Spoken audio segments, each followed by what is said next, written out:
ರಂಗನಾಥ್ ಕೂತ್ಕೊಳ್ಳಿ. ಅಶ್ವಥ್ ನಾರಾಯಣ್ ಯಾಕೆ ಮಾತಾಡ್ತೀವಿ ನೀವು? ಒಂದು ನಿಮಿಷ. ಈ ಮೈಕಿಗೆ ಬಲೆ ಬಹಳ ಚರ್ಚೆ ಇತ್ತು, ಮೈಕಲ್ಲಿ ಇದಾಗಿದೆ ಅಂತೇಳಿ. ಮೈಕ್ ನನ್ನ ಕಂಟ್ರೋಲ್ ಇದೆ, ನಾನೇ ಬಂದ್ ಮಾಡಿದ್ದೇನೆ. ಯಾಕೆ ನಾನು ಎಷ್ಟು ಹೇಳಿದ್ರು ಕೂಡ ಇವರು ಕೇಳ್ತಲ್ಲ ನಿಲ್ಲಿಸ್ಲಿಕ್ಕೆ, ಮತ್ತೆಂತ ಮಾಡುದು? ಸ್ವಲ್ಪ ಇದಾಗ್ಲಿ ಅಂತೇಳಿ. ಅಲ್ಲ ಸರಿಯಾಗುದು ನಿಲ್ಲಿ.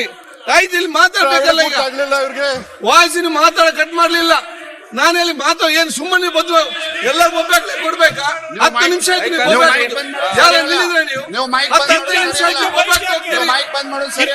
ಯಾರಿಗ ನೋಡಿ. ನಾವು ಮಾತಾಡ್ಲಿಕ್ಕೆ ಎಲ್ಲರಿಗೂ ಅವಕಾಶ ಇದೆ. ನೀವು ಈ ಕಡೆದಲ್ಲಿ ನಿಲ್ಲುದು, ಈ ಕಡೆ ನಿಲ್ಲುದು, ಯಾರ್ಯಾರಿಗೆ ಮಾತು ಕೇಳಲಿಕ್ಕೆ ಆಗುದಿಲ್ಲ ಅಂತ ಹೇಳಿದ್ರೆ ಆಗುದಿಲ್ಲ. ಅದು ನನ್ನ ಹತ್ರ ಇದೆ. ನಾನು ಹೇಳ್ದು ಕೇಳಿ. ನೀವು 10 ನಿಮಿಷ ನೀವು ಮಾತಾಡಿದ್ರೆ ಸುಮ್ಮನೆ ಬೊಬ್ಬೆ ಹಾಕ್ತೀರಿ. ಅಲ್ಲಿಂದ ಅವ್ರು ಕೂಡ ಬೊಬ್ಬೆ ಹಾಕ್ತಾರೆ. ಇಲ್ಲಿ ಸುಮ್ಮನೆ ಮೈಕ್ ಇದೆ ಅಂತ ಹೇಳಿ ಬೊಬ್ಬೆ ಹಾಕುದ? ಮತ್ತೆ ಆಗುದಿಲ್ಲ ನೋಡಿ. 10 ನಿಮಿಷ ನಿಮಗೆ ಮಾಹಿತಿ. ಈಗ ಮೈಕ್ ಬಂದ ನಿಮ್ಗೆಲ್ಲ ಸಾಕಾಯ್ತು, ನಿಲ್ಲಿಸಿದೆ. ಈಗ ಮಾತಾಡ ಆಯ್ತು ನೋಡಿ. 10 ನಿಮಿಷ ಟೈಮ್ ಕೊಟ್ಟಿದ್ದೇನೆ. ಯಾರಿಗಾದ್ರೂ ಯಾರಿಗೆ ಮಾತಾಡೋದು ಅರ್ಥ ಆಗ್ತದ? ನೀವು ಕೇಳಿ ಮಾತು ನಮ್ಗೆ ಅರ್ಥ ಆಗುದಿಲ್ಲ, ಅವ್ರು ಕೇಳಿದ್ರು ನಿಮ್ಗೆ ಅರ್ಥ ಆಗುದಿಲ್ಲ. ಯಾರಿಗೆ ಬೊಬ್ಬೆ ಆಗ್ತದೆ? ಬರೇ ಇದು. ನೀವು ಮಾತಾಡುವಾಗ ನೋಡಿ, ನೀವು ಮಾತಾಡುವಾಗ ಯಾರು ಕೂಡ ಅಡ್ಡಿಪಡಿಸಲಿಲ್ಲ. ನೀವು ಮಾತಾಡುವಾಗ ಯಾರು ಅಡ್ಡಿಪಡಿಸಲಿಲ್ಲ.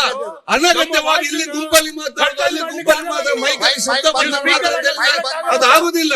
ನಾವೆಲ್ಲ ಸ್ವಲ್ಪ ತಾವು ಕೇಳ್ಬೇಕಾಗ್ತದೆ. ತಾವು ಕೂಡ ಆಯ್ತು,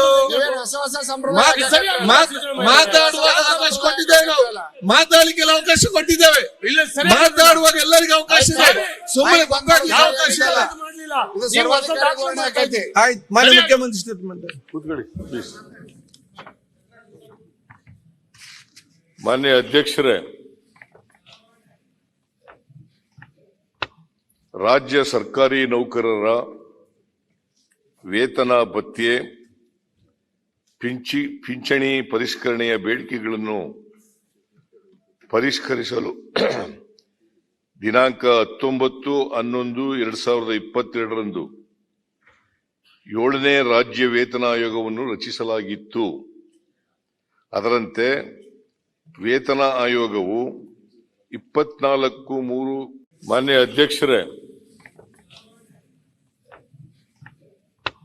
ರಾಜ್ಯ ಸರ್ಕಾರಿ ನೌಕರರ ವೇತನ ಭತ್ಯೆ, ಪಿಂಚಣಿ ಪರಿಷ್ಕರಣೆಯ ಬೇಡಿಕೆಗಳನ್ನು ಪರಿಷ್ಕರಿಸಲು ದಿನಾಂಕ 19/11/2022ರಂದು 7ನೇ ರಾಜ್ಯ ವೇತನ ಆಯೋಗವನ್ನು ರಚಿಸಲಾಗಿತ್ತು. ಅದರಂತೆ ವೇತನ ಆಯೋಗವು 24/3